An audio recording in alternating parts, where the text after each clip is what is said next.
और उनको एकजुट किया और एक मीटिंग हुई हम लोगों की दिल्ली में, जिसमें 35 जातियों के लोग, 19 मार्च की ये बात है, दिल्ली के कॉन्स्टिट्यूशनल क्लब में 7 राज्यों के लोगों ने 35 से अधिक पिछड़ी जातियों के प्रतिनिधि शामिल हुए।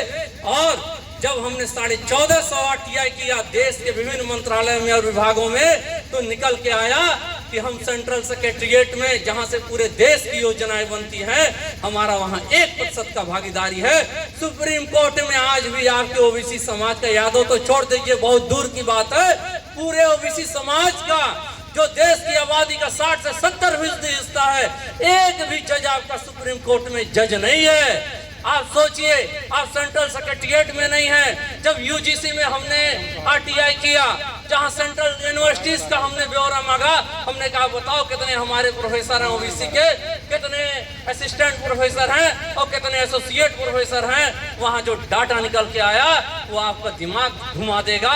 3.5% मात्र प्रोफेसर हैं। आप सोच लो, आप देश की सबसे बड़ी आजादी हो, केवल आप अपना वोट ठोक करके पता नहीं किस लालच में लोगों को 10% वाले लोगों को सत्ता पे बैठाने का काम करते हैं, और जो आपको धर्म की अभियुम कराते हैं।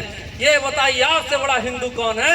मगर आज जो हो रहा है, अगड़ा हिंदू को हर जगह दिया जा रहा है, मगर जो पिछड़ा हिंदू है देश का, उसकी कौन बात करेगा?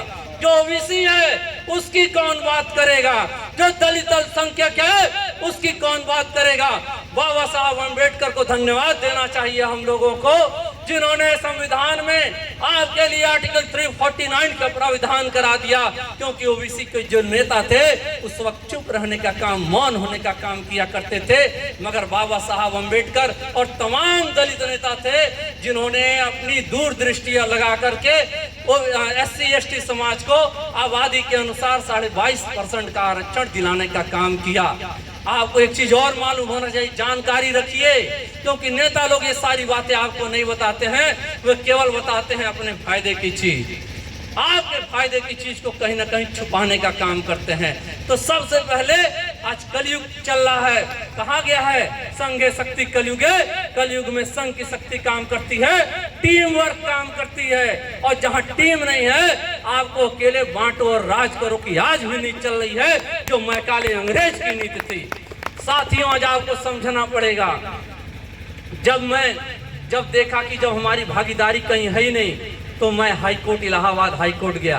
तो हम जिस वकील को मैंने कहा भाई साहब, ये जो साहब से आने से पहले जातिगत जनगणना के लिए 16 याचिकाएं माननीय हाईकोर्ट ने खारिज कर चुका है। हमने अपनी जितना 1450 RTI का जो डाटा था उसका सार बनाए और 378 पन्नों में इलाहाबाद हाईकोर्ट के सामने अपनी याचिका प्रस्तुत की। हमने अपने वकील से कहा, वकील साहब आप टेंशन मत लीजिए, आप दाखिल कीजिए, मुझे अपने डाटा पे विश्वास है, कोर्ट हमको सुनने का काम करेगी। 20 जून को भाई साहब हमारा इलाहाबाद हाईकोर्ट में याचिका दाखिल हुआ और 7 अगस्त को माननीय चीफ जस्टिस के न्यायालय में 2 खंडपीठ के जजों के बेंच पर हमारी याचिका पड़ी। 15 मिनट साहब जज साहब ने पलटा और उत्तर प्रदेश सरकार को सीधे नोटिस दे दिया।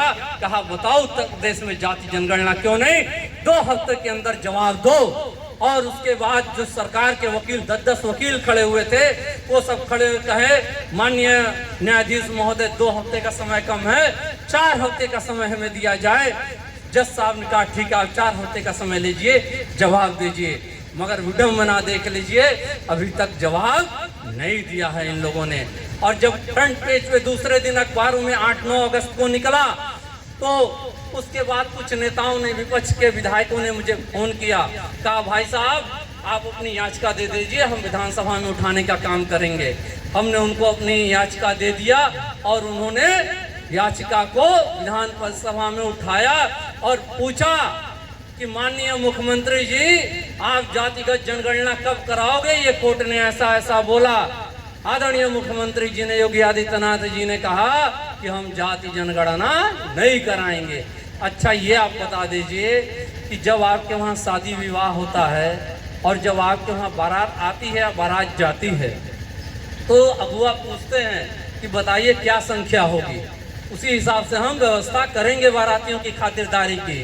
अब आप संख्या न बताइए तो क्या होगा उस स्थिति में? क्या सही इंतजाम हो पाएगा आपके लिए? अरे मैं पूछता चाहता हूं ऐसे दो मुहे सांप वालों से, सरकारों से, कि जब तुम कहते हो कि स्टैटिक्स नहीं, हम पिछड़ों के लिए बहुत बड़े बड़े हिमायती वादे करते हैं, तो तुम्हें जब स्टैटिक्स ही नहीं पता, हमारी जनसंख्या ही नहीं पता है, हमारी आबादी ही नहीं पता है, तो तुम क्या हमारे लिए कल्याणकारी योजनाएं बनाओगे? तो ऊंट के मुंह में जीरा हमें दिया जा रहा है। और जो आज पिछड़ों के नाम पे जो लोग राजनीति कर रहे हैं, आज तक 50 साल तक राज करने वाली कांग्रेस पार्टी में नाम देना चाहूंगा यहाँ पर, जब सत्ता में रहती है तो उसको जातिगत जनगणना याद नहीं आती, उसको आबादी के अनुसार भागीदारी याद नहीं आती। आज हमारी समाजवादी पार्टी भी है, आदरणीय अखिलेश यादव जी भी 2012 से 2017 तक थे वहां पर सत्ता में, मगर उनको भी जाति जनगणना तब याद नहीं आती, आबादी के अनुसार भागीदारी नहीं आती। और भाजपा क्या था पूछिए ही मत, वो तो लगातार आपको टारगेट केवल पिछड़ों का आंसू आती है।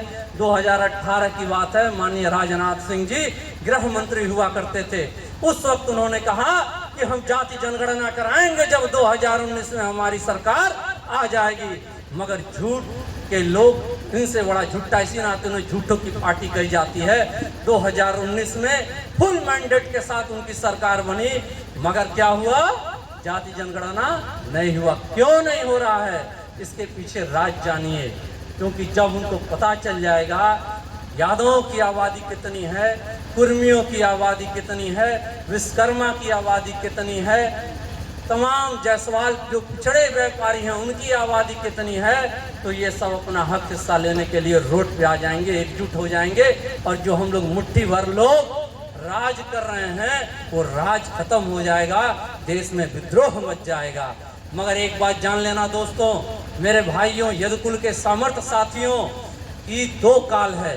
एक संविधान के लागू होने का पहले का समय था और एक संविधान के लागू होने के बाद का समय है। और जिस समय अब हम लोग हैं तो संविधान के नियमों के तहत देश चल रहा है, तो संविधान में आपको वोट की शक्ति दी गई है।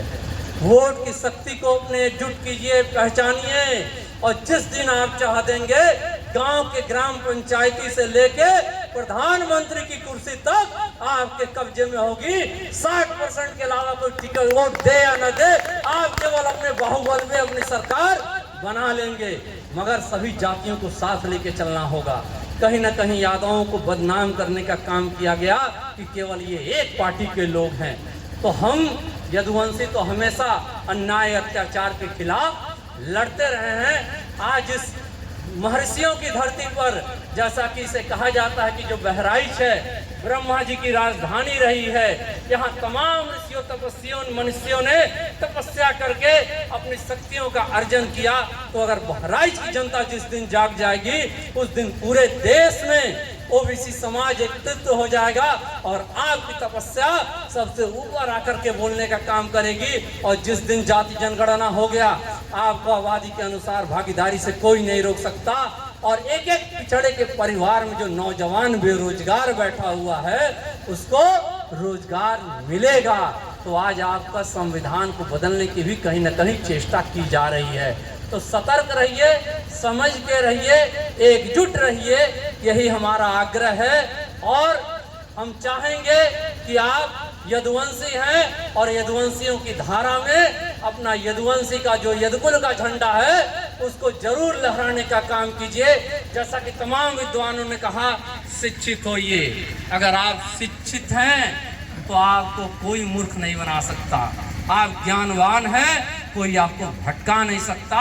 और सवाल करना अपना धर्म मानिए। जो नेता लोग आते हैं आपके बीच, सवाल करना सीखिए। और जिस दिन सवाल करना सीखेंगे उस दिन आपको हक मिलना भी शुरू हो जाएगा। जय यादव, जय माधव, जय श्री कृष्ण। अरे आवाज कस के, अरे भाई कृष्ण के वंशज हैं। जय श्री कृष्ण, जय ओबीसी। धन्यवाद।